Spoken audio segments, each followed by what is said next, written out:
دیکھیے ضیا، یہ جو آپ نے پوسٹ کی ہے فجر کی سنتوں کے متعلق، حضور اکرم صلی اللہ علیہ وسلم اللہ کے نبی ہیں، اور ہماری فقہ کی زبان میں یعنی کہ جو اصول فقہ ہے اس میں ایک بات کہی جاتی ہے کہ شارع، شین الف را عین شارع، شریعت بنانے والی ذات اللہ رب العزت نازل شریعت ہے، اور آپ علیہ الصلوۃ والسلام جو ہے وہ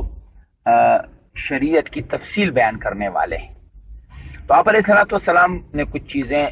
ایسی بھی فرمائی ہے جو آپ کی تخصیصات میں سے ہیں اور آپ کی خاصیتیں ہیں۔ مثلا ایک مرتبہ آپ علیہ الصلوۃ والسلام خطبہ دے رہے تھے، ایک صحابی داخل ہوئے، آپ علیہ السلام نے فرمایا کھڑے ہو جاؤ اور 2 رکعت نماز پڑھو۔ اب دوران خطبہ آپ علیہ الصلوۃ والسلام نے ایک صحابی کو 2 رکعت نماز پڑھنے کا حکم دیا۔ بالاتفاق امت کسی کو بھی دوران خطبہ نماز پڑھنے کی اجازت نہیں ہے، لیکن آپ علیہ السلام نے اجازت دی اور حکم دیا باقاعدہ، اور وہ صحابی کھڑے ہوئے اور انہوں نے 2 رکعت نماز پڑھی۔ تو اس کو کہا جاتا ہے کہ یہ آپ علیہ الصلوۃ والسلام کی تخصیصات ہیں۔ یہ جو عمل ہے عمومی طور پہ امت کے لیے وہی حکم ہے جو کہ آپ علیہ السلام نے کیا ہے کہ فجر کی نماز کے بعد کوئی نماز نہیں ہے اور عصر کی نماز کے بعد نماز نہیں ہے۔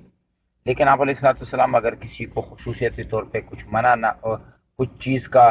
حکم دے اور منع نہ کرے تو یہ آپ کی تخصیصات میں سے شامل ہے، اس کو عمومی حکم نہیں شمار کیا جائے گا۔